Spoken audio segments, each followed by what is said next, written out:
Alors, Michel, si vous pouvez vous mettre ici, s'il vous plaît. Oui. Est-ce que je peux prendre votre veste, Michel? Non, Non, vous la gardez derrière vous? D'accord. ça me sert. Vous pouvez parler un tout petit peu. Oui, on peut parler, enfin, je pense. La dernière fois que j'ai essayé, j'ai réussi. Bonjour Michel Houellebecq. Bonjour. Bonjour Frédéric Loh. Bonjour. Merci d'avoir accepté cet entretien sur BFM TV. Michel, Frédéric, vous unissez vos talents sur un album qui s'intitule Souvenez-vous de l'homme et qui paraîtra le 6 mars prochain. Michel, vous signez les textes. Frédéric, vous avez composé la musique, réalisé cet album. Il chevauchait le vent, le tout premier extrait est dévoilé aujourd'hui, c'est pour ça qu'on se retrouve. Vous allez poursuivre l'aventure sur scène, ici même, à la Scala, à Paris, avec une série de concerts. Il y a même une tournée de prévue dans les prochains mois. Michel Houellebecq, depuis 2023 et la publication de Quelques mois dans ma vie, vous étiez resté assez discret. Qu'avez-vous fait de ces quelques mois de votre vie, de ces 3 dernières années? Vous avez travaillé sur ces textes? J'ai travaillé sur cet album quand même, hein, ça a pris du temps. Aussi sur quelque chose mais qui paraîtra qu'en octobre avec quelqu'un avec qui j'avais déjà travaillé, Louis Paillard, je ne sais pas si il y avait eu une BD. Donc il y a ça aussi. Puis qu'est-ce que j'ai fait? Peut-être pas grand-chose, hein. Puis il y en a pas, c'est déjà pas mal. On se souvient, Michel, qu'il y a 26 ans, vous aviez publié déjà un premier disque qui s'appelait Présence humaine, aux côtés de Bertrand Burgala. La chanson, la musique, c'est une passion, c'est une distraction, c'est un pas de côté pour vous? J'aime beaucoup ça. J'ai été beaucoup plus marqué par la musique dans ma vie que par d'autres arts, quoi. Que par la littérature? Ah non, non, j'irai pas jusque-là quand même, mais pas que par rapport au cinéma, par exemple. Enfin, j'étais plus quelqu'un qui allait dans des concerts. Donc j'ai toujours beaucoup aimé ça, oui. Ben, je ne sais pas chanter, malheureusement, mais j'aime beaucoup les chansons, si vous voulez. Donc oui, c'est quelque chose d'important pour moi. Il y a une parenté, quoi, entre les paroles de chansons et les poèmes, quand même.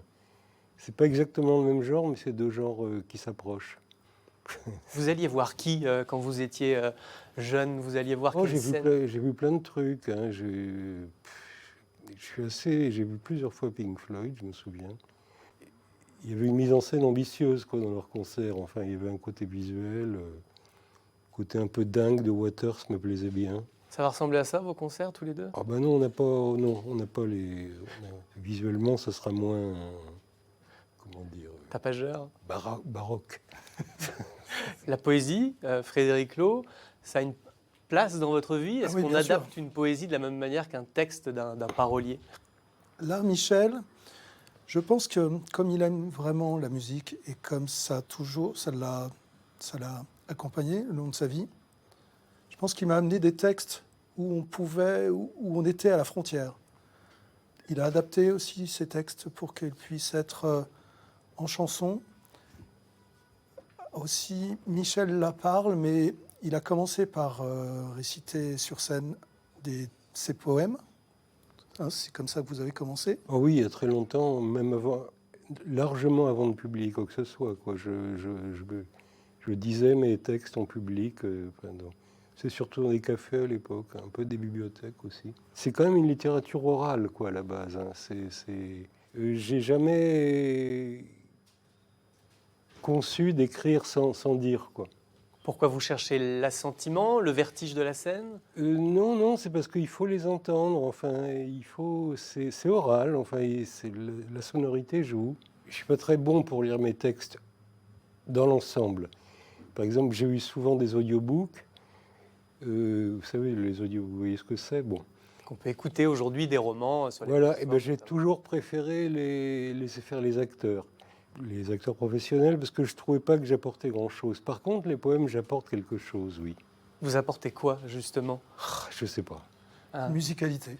ouais. Oui, C'est justement cette frontière. Je pense que comme Michel a toujours aimé la musique, et je pense qu'il avait un vrai souhait de refaire un disque. C'est comme ça que nous sommes retrouvés. J'entendais sa voix, et donc l'écriture de ces textes et la découpe qu'il en a faite convenaient parfaitement à une musicalité. Vous étiez croisés il y a quelques années dans le cadre d'un album hommage à Daniel Darc. Oui. Vos chemins se sont donc recroisés. Vous avez parlé musique ces dernières années, ces derniers mois. Je crois que vous avez l'album Berlin de Lou Reed, par exemple, en référence commune. Léonard Cohen aussi, par exemple. Ce sont des des chanteurs, diseurs qui vous rassemblent? Je pense que oui. La trouvaille de Lou Reed, c'est de mélanger la poésie à un rock un peu aride, un peu décadent. Cohen, il a été écrivain avant d'être chanteur. On aime beaucoup Neil Young aussi, par exemple, qui a une... On ne peut pas dire que ce soit de la poésie, mais il y a quand même une approche poétique dans l'œuvre de Neil Young et dans sa voix. Donc je pense que c'est vraiment ce qui nous rapprochait. Alors ça va paraître bête, ce que je dis, mais il y a 25 ans maintenant, oui, avec Bertrand Burgala, l'idée m'était pas venue que je pouvais modifier mes textes, quoi. Alors qu'en fait, si, je suis libre de modifier mes textes, pourquoi pas. Et là, c'est vrai que là, j'ai l'impression de comprendre mieux ce qui sépare un texte de chanson d'un poème. Je ne sais pas que je pourrais vous l'expliquer, mais je le ressens mieux. C'est-à-dire que vous avez adapté parfois, il y a eu des allers-retours, parce que je crois que ça a été un travail sur plusieurs mois, vous voyez toutes les semaines, 15 jours, vous enregistriez au fur et à mesure. Combien? Un an, je dirais. Oui, sur un an, oui. Sur un an, oui. Un an, oui. Donc c'est un travail de longue haleine pour vous, Frédéric. Oui, on pouvait comme ça faire des allers-retours. Et c'est ce que vous avez découvert un peu, Michel, justement, qu'on pouvait adapter, que vous pouviez échanger, on pouvait adapter jusqu'au bout. Moi, je pouvais aussi concevoir les musiques au fur et à mesure, mais aussi dans la globalité de l'album, pour que ça fasse un tout. On a bien travaillé ainsi, je pense. L'ambiance, justement, ça ressemblait à quoi dans ce studio à Pantin, en région parisienne? C'était très studieux, c'était oui, quand même, joyeux? c'était studieux, oui. C'était très calme quand même. Enfin, c'est un immense bâtiment où il n'y a pas grand monde. Enfin, non, c'était studieux, je dirais. C'était assez concentré quand même. Qu'est-ce qui vous a inspiré, Frédéric, quand vous avez reçu ces textes, on va y plonger tout à l'heure après, qui sont quand même assez denses, assez pessimistes, on va le dire. Vous êtes allé chercher parfois des contrepoints aussi, plus lumineux.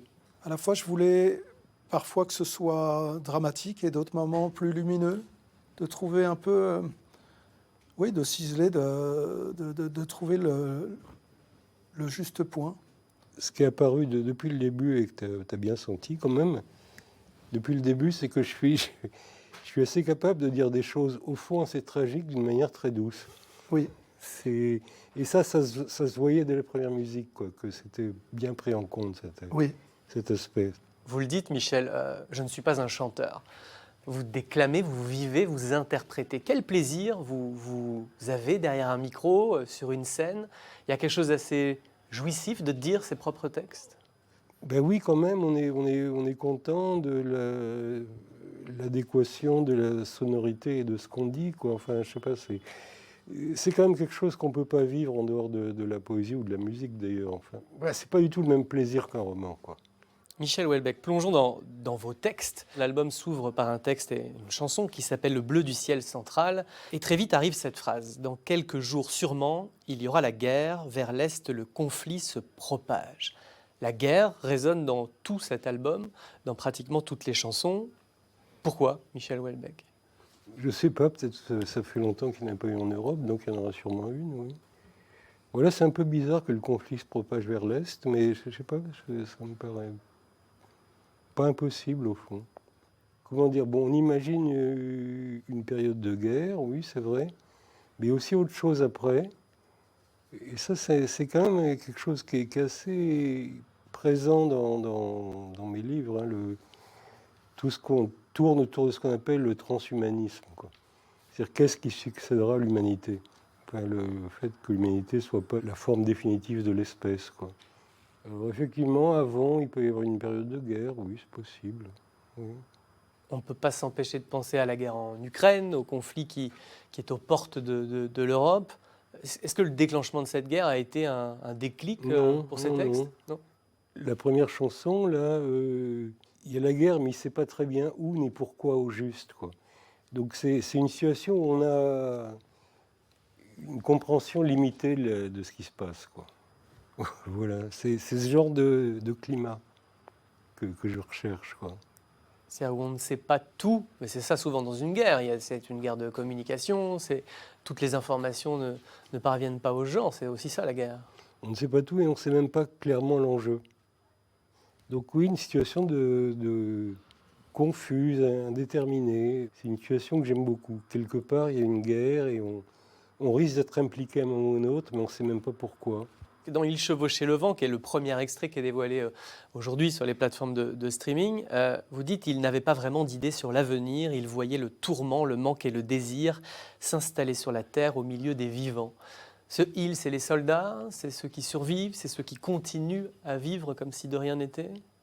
C'est fait pour que ça reste flou, hein. Alors, les îles en question, là, il paraît assez probable que c'est quand même des successeurs. C'est-à-dire qui assistent à la fin de l'humanité, mais sans vraiment en être responsable d'ailleurs. Mais ils assistent à la fin de l'humanité. Ça me paraît... Ouais, ça me paraît assez clair dans cette chanson. Ils sont venus de loin et n'ont presque plus peur. Oui. Ce sentiment de la peur, vous avez quel rapport avec lui? Est-ce qu'il vous habite parfois? C'est pas un de mes moteurs principaux, non. Non, par contre, un de mes moteurs principaux, le sentiment de ne pas bien comprendre ce qui se passe. Il se passe quelque chose de grave, mais on ne sait pas quoi. Ça, c'est une sensation que j'ai très souvent. Vous écrivez pour ça, pour comprendre ce qui se passe? Non. Non, j'écris pour rendre sensible ce trouble. Pour être quoi? Un porte-parole? Un observateur? Non, surtout pas, non. Non, pour décrire cet état de trouble, vraiment. Est-ce que vous diriez que notre société, notre époque n'a jamais été aussi troublée qu'auparavant? Oui, ça, je crois qu'on peut le dire sans risque d'erreur, oui.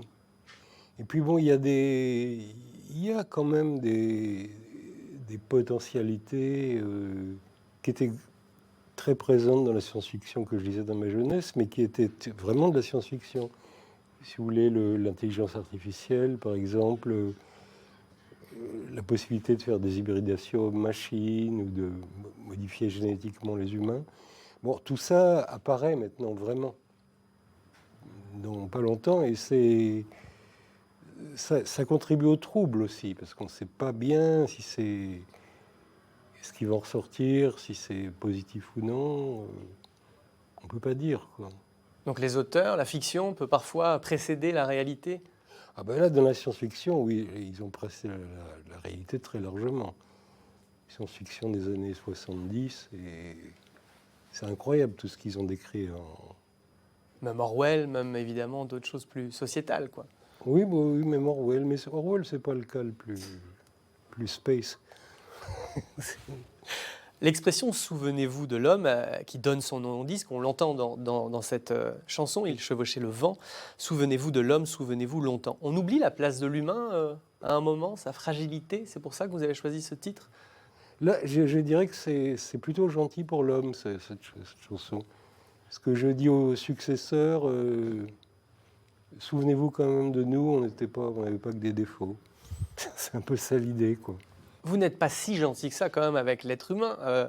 Dans Autoroute, vous dites il aurait fallu se défendre, nous avons été trop subtils. Il est trop passif, l'être humain, face aux troubles, justement? Non. Non, honnêtement non, parce que il arrive qu'on sache vraiment pas quoi faire. Que la situation soit tellement confuse qu'on ne sache pas comment agir. Et bon, cet état de confusion m'intéresse, oui. Dans Le lendemain de l'explosion, qui est un autre texte du disque, vous dites que l'espoir a déserté la ville. Vous parlez d'une gare dans les Yvelines que n'avait pas atteint la guerre. Est-ce que cette guerre, c'est une peur pour vous, qu'elle puisse un jour arriver en France ou un peu plus loin en Europe? Je sais pas, je crois que je suis trop vieux pour avoir peur. Non, c'est pas vraiment une peur, honnêtement, non. Avec le temps, on a moins peur? Sûrement, oui, on commence à s'en foutre un peu, oui. Mais enfin bon, passons. Enfin, j'envisage différentes possibilités. Même la guerre civile dans une chanson? Oui, dans une guerre civile, oui, c'est une possibilité aussi, oui. J'ai pas l'impression d'être le premier, quoi. Envisager éventuellement des futurs tragiques. Et vous savez que votre voix porte, Michel Houellebecq. Oui, je sais pas. Jusqu'à un certain point, faut pas exagérer non plus, quoi. Dans Fin de partie, il y a aussi des phrases très intéressantes. Vous vous qualifiez, peut-être que vous ne parlez pas de vous d'ailleurs dans cette chanson, de guide inespéré qui connaît tout de nos errances. Je ne suis ni saint ni héros. Est-ce que ça a pu vous fatiguer, Michel Houellebecq, que justement on vous mette parfois sur un piédestal? Comme un guide, comme un héros, comme un saint de la littérature. Non, non, alors ça, on n'a jamais dit ça de moi. Tu peux. Non, non, ni saint, ni héros, ça non. J'ai été qualifié de prophète, ça c'est un peu fatigant. Moi, j'aime bien les prophètes, si vous voulez. Quand j'étais jeune, j'ai beaucoup lu la Bible et j'aimais bien les prophètes, mais j'ai pas l'impression d'écrire pareil du tout, quoi. Vraiment pas. Est-ce que un héros, c'est quelque chose dont Oh non, non, non, non, non, non, non, ça, non, c'est pas. vous n'êtes jamais pris pour un héros? Oh bah non. Non, ça, non, ça serait ridicule, non. Ça, je sais pas. Et saint encore moins. Non. Enfin, bon, pas plus, quoi. Vous aimez les héros dans la fiction ou pas? Au cinéma, ça m'est arrivé. Dans la littérature, pas tant que ça. Hein. Mes personnages préférés ne sont pas vraiment des personnages héroïques. C'est plus les anti-héros que vous aimez, quoi. Peut-être, oui. Peut-être. Enfin, c'est, comment ils disent les Américains, bigger than life. Je ne cherche pas à avoir des personnages bigger than life dans mes livres. Ou plutôt au niveau de la vie. Vous disiez tout à l'heure, avec beaucoup de sourire, je suis trop vieux pour avoir peur. Il y a cette chanson, fin de partie, je sais que la fin sera triste, dites-vous. Est-ce que vous pensez parfois à votre propre fin? Vous allez avoir 70 ans le mois prochain. Est-ce que c'est quelque chose qui parfois vous traverse? Moi, j'ai l'impression d'y penser, mais pas plus que les autres gens que je connais, quoi, de mon âge. Enfin. Le temps qui file n'est pas un moteur dans la création pour vous, par exemple? Non, non, c'est autre chose. Non, c'est autre chose. Venons au dialogue des machines, qui évoque une forme de bascule de notre civilisation, de notre monde, pourrait-on dire. Nous sommes réunis, nos derniers mots s'éteignent, la mer a disparu, bientôt s'établira le dialogue des machines. Qu'est-ce que vous mettez en poésie à ce moment-là, quoi? Une civilisation de robots peut émerger, peut remplacer l'être humain à terme? Ah oui, oui, ça a été, oui, c'est une possibilité, ça a été envisagé. Vous n'avez pas la sensation des fois que même dès maintenant, on a des fois l'impression que les machines se parlent entre elles, quoi. Enfin, qu'elles n'ont pas vraiment besoin de notre intervention pour continuer à dialoguer, quoi. Ça vous fascine? Oui, mais en fait, ça me fascine plus que ça m'effraie. C'est peut-être pas normal que ça me fascine, mais enfin, j'envisage ça sans crainte, quoi, avec curiosité, beaucoup de curiosité. Oui. On parle beaucoup de l'intelligence artificielle qui s'immisce aussi dans le milieu de la culture. Ça, vous en pensez quoi? Ah, c'était très, très intéressant. On a fait appel, d'ailleurs. Oui, on a demandé à ChatGPT d'imaginer notre rencontre. Et c'était assez drôle. Et c'est pas mal, hein. Il s'est assez bien débrouillé. Une rencontre fictionnelle ou poétique? Ah ben non, mais on lui dit, qu'est-ce qu'on lui a dit? Imaginez notre rencontre. Oui, tout à fait. C'est tout. Hein. Après, il était censé se documenter sur ce qu'on était, quoi. ChatGPT, donc. Et il a fait son travail et c'est pas mal, moi j'aime bien. C'était très drôle. Vous avez ChatGPT sur votre téléphone, Michel? Alors non, moi non, c'est ma femme. Non, moi, j'ai pas, ça me fait fatigue les smartphones. Mais je connais, je m'en sers assez souvent. C'est vrai? Pourquoi? Pour vos recherches? Pour voir où ça en est, en fait. Non, ça m'intrigue. Initialement, j'ai été très impressionné par des gens qui m'écrivaient, de l'étranger, une Polonaise en particulier, et elle me disait qu'elle ne parlait pas du tout français. Donc, le texte français de ChatGPT qu'elle m'a envoyé était très bon, quoi. Et donc vous lui répondez en polonais en utilisant le logiciel, par exemple? Non, quand même pas. Non, moi, je réponds en français. Mais donc, là, ça a vraiment démarré, si vous voulez. Et ça ne vous effraie pas, vous? Eh bien non, mon premier sentiment n'est pas la peur, non. C'est la curiosité.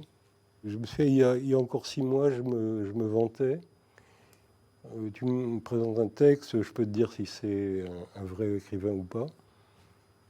Là, je suis moins sûr déjà. En 6 mois seulement? Ouais. C'est vrai qu'il y a eu un sondage de fait sur les chansons où, en fait, 98% des gens n'arrivent pas à reconnaître si c'est une vraie ou une fausse chanson. Tellement ça a progressé. Oui, mais quelque part, enfin, j'ai jamais entendu pour l'instant une chanson que je trouvais émouvante. Enfin, j'ai pas l'impression que Michel, les textes qu'il m'a donnés, j'ai pas l'impression qu'il les a écrits avec ChatGPT. Vous voyez? Vous confirmez? Je pense que c'est ça la différence. Oui, je confirme, mais je continue à penser quand même si je suis pas sûr que je veux dire pouvoir reconnaître, que les auteurs n'ont pas énormément à s'inquiéter dans l'immédiat. Les traducteurs, plus. Oui, ça c'est sûr. Ouais. Dans le dialogue des machines, vous dites bientôt les êtres humains s'enfuiront hors du monde. On vous proposerait de quitter la Terre pour une station spatiale ou une autre planète. Vous seriez partant, Michel Houellebecq? Oui, si c'était possible, oui, j'irais. J'ai suffisamment confiance dans la technologie. Il y a d'autres textes un peu plus poétiques, on va dire. Je pense à La mémoire de la mer, par exemple, et cette phrase « La nuit est incertaine, la nuit est presque rouge ». Vous avez quel rapport à la nuit, Michel Houellebecq? Est-ce que vous écrivez la nuit? À la fin de la nuit, quand j'écris, je me lève très tôt, quoi. Enfin, genre 3 heures du matin. C'est une heure que j'aime bien quand il n'y a rien. Le calme absolu? Le calme total, plus rien ne se passe, et on peut être saisi par une espèce de mégalomanie qui est nécessaire. Une forme de fraîcheur au réveil? Vous écrivez plus facilement Oui, alors c'est difficile d'appeler ça fraîcheur parce que justement, je suis un peu abruti. Mais c'est cet état, si vous voulez, où on est encore un peu dans le rêve, quoi. On n'a pas vraiment toute sa conscience. Vous utilisez à un moment le mot ankylosé. C'est cet état que vous cherchez, d'avoir l'esprit encore un petit peu ankylosé? Oui, un état où on n'est pas tout à fait réveillé quand même. Je sais pas, pour moi, la pleine lucidité est incompatible avec le fait de faire quoi que ce soit d'écrit, quoi. C'est être semi-lucide. Vous me posez des questions difficiles, hein, je suis bien obligé d'essayer de répondre de mon mieux, mais... Est-ce que vous écrivez en marchant? Il y a cette phrase qui me revient aussi, en début du disque, vous dites « Je marcherai longtemps, sans joie et sans regret ». Est-ce que c'est un moment d'introspection pour vous? Beaucoup de gens ont la mémoire, ont l'esprit qui est plus vif en marchant. Là, je conseille, ouais. Ça aide beaucoup. C'est pas tellement en marchant, mais c'est juste après, quoi. Un peu de marche, ça c'est pas mal. Vous avez écrit aussi face à un lac en Irlande. On peut chercher l'eau d'autres endroits, des contrées différentes. Non, alors par contre, non, j'avoue que je suis complètement indifférent au monde extérieur, quoi. Je me mets face à un mur.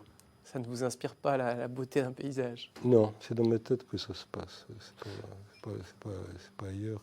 Parlons de la scène pour terminer. C'est la prochaine aventure. Vous allez débuter une résidence en avril à la Scala à Paris avant une tournée. Vous cherchez quoi? Un certain frisson, Michel? Vous allez apprendre vos textes par cœur, par exemple ou... Oh, ça va, je l'essaie, mais je sais pas, mieux qu'il réponde, il s'y connaît mieux en scène que moi. Vous allez vous laisser guider.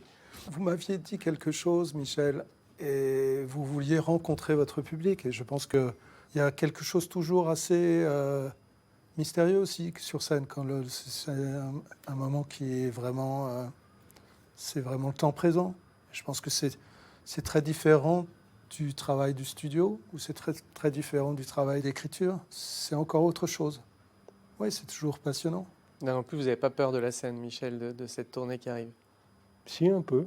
Ah. Ça fait comme très longtemps. Enfin non, mais pour des raisons qui m'échappent, hein, il arrive que ça soit bon. Je veux dire que ce soit même meilleur que le truc fait en studio, ce qui est quand même paradoxal, mais c'est vrai. Il y a de l'âme en plus. Il se passe quelque chose des fois, oui. Michel Houellebecq, Frédéric Loh, l'album s'appellera donc Souvenez-vous de l'homme, il arrivera le 6 mars. Les concerts commenceront dans la foulée à partir du 8 avril à la Scala à Paris, il y aura une tournée. Il y a également un recueil de poésie. 6 textes qu'on entend dans l'album sont dans Combat toujours perdant qui sort au même moment aux éditions Flammarion. Dernière question, Michel Houellebecq, votre dernier roman est sorti, vrai roman entre guillemets, Anéantir, il y a 4 ans. Est-ce que vous préparez le 9e roman de votre œuvre? J'ai pas le droit de répondre. Motus et bouche cousue. Oui. C'est bien un peu de mystère pour se quitter alors. Oui. Je suis obéissant. Merci à tous les deux. Merci également à Vincent Berthezen, à Rémi Soula, à Lénaïque Guiriec et Lénie Bocorny qui étaient à mes côtés. À bientôt sur BFM TV. Merci à tous.